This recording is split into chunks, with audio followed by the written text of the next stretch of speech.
So yeah, you saw it from the thumbnail. AI voices, too real now. Low-key terrifying though. PS, yeah, I had to bleep the curses out. YouTube rules, not Dia's fault.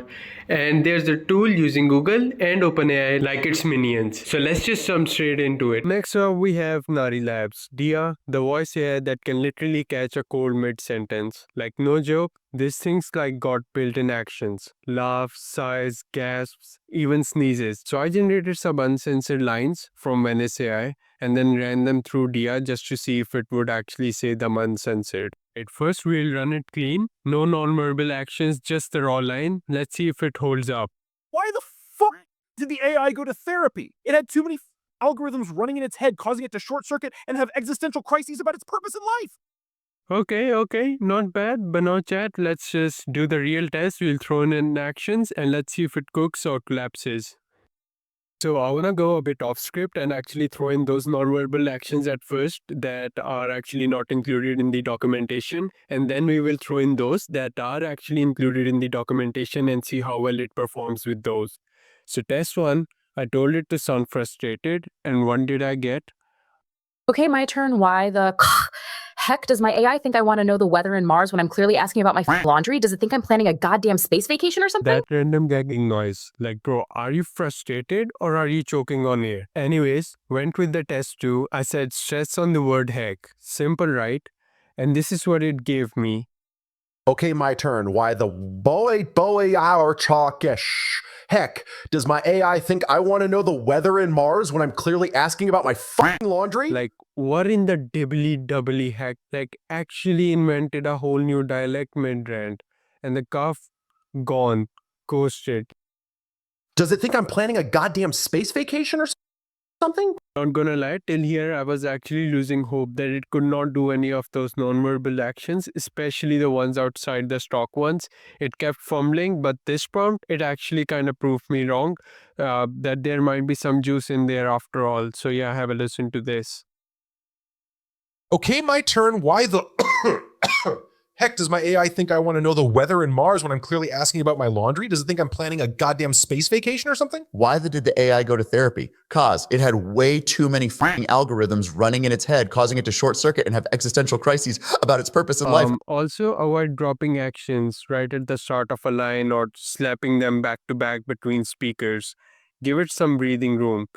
And so for test 4, I actually gave it longer lines, sprinkled in some few safe actions, like I told you guys above, laughs, sighs, groans, and now we were actually cooking. Trust me, this plan is flawless. All we gotta do is press the button. Oh no, I've heard that before. Last time we nearly blew up the lab. Wait, are you sure about this? Because my hands are already shaking. So the test 5 was chef's kiss. Was pretty impressive actually.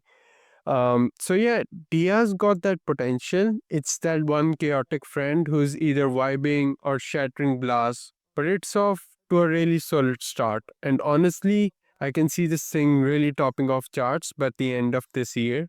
But right now, it's already spitting out audio within like 20-second flat. So you can use it for any AI-generated video because usually they're not longer than that. And yeah, when I compared it to this other AI model, Sesame, now Sesame, that's the king when it comes to actually conversational AIs. Like, no cap, there's no other AI, not ChatGPT, no voice clones that even come close. Feels alive. So it's got that energy in it. But here's the catch. There's no direct way to get a audio from text. So I actually tried a janky workaround to actually convert the text to speech. And yeah, low-key, it kind of like disappointed me. Heat vibes so real they do magical serving holographic heat vibes so real they do there you go hard do you is hand The energy Sesame had on the conversational side, it kind of like flopped when turned into audio. And so also it can't do cool stuff like Dia can. So no coughs, no gas, no sneezes, none of those verbal actions, just words. Have a listen to another example I generated with it. Plug into my world and let a tram dance through the neon rain. See, That's the thing. But with the credits due, we gotta give it. Sesame stays uncensored and kills it in convo. But if we are talking sounding real in text to speech, right now, Tia's got the edge. Chaotic, but real. Okay, next, there's this tool called Itty, and I would like to call it the research agent boss. And here's the crazy part. Basically combines all the big reasoning models, and I mean all the deep research ones from the major players like Google, Perplexity, OpenAI, DeepSeek, Grok, you name it.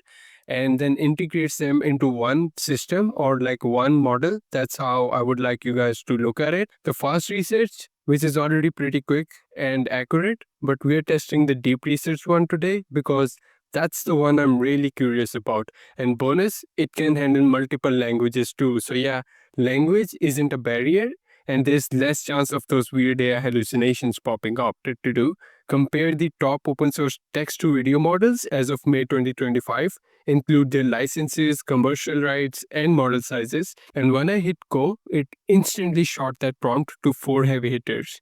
Perplexity, Google's latest model, OpenAI's GPT 4.1, and plus the Grok 3 Mini. So visually, you will see all 4 models collapsed into little boxes. But when you hit that plus button, boom, it expands down and shows you their full research threads. This is like the state-of-the-art stuff lined up, ready to battle it out. And also, while it's researching, you can literally see the citations it's pulling from, and so it's not just making stuff up. Now here's where it actually gets really interesting. Once all 4 finish their research, it retakes their findings, merges them, and spits them out into an overview report. It even grabs the relevant images and slots them into the report. Then you scroll down and there's this deep dive section where it breaks down each model. And then there's the table. Honestly, this is the best part of the whole thing. It lines up all the models side by side, almost like a leaderboard. And here's the cool trick. Next to each column heading, there's this little arrow button. Click it. It dynamically ranks the model based on that feature. Restrictive rights. Honestly, there's no other deep research tool I've ever tested or seen that bundles everything this neatly. The citation, dynamic tables, images, follow-ups, all in just one place. So yeah, if you're serious about comparing models or doing research with real actionable info, it is definitely worth checking out. And after that, it just doesn't leave you hanging. There's a follow-up chat session where you can go deeper, ask FAQs, or explore related stuff. And it even auto-generates those follow-up prompts, so you're not stuck thinking. All the references are listed at the end, clean and clickable. So I'm going to show you both sides, what these tools can do and where they hit a wall. So follow up along and subscribe and drop a like though if you like this video.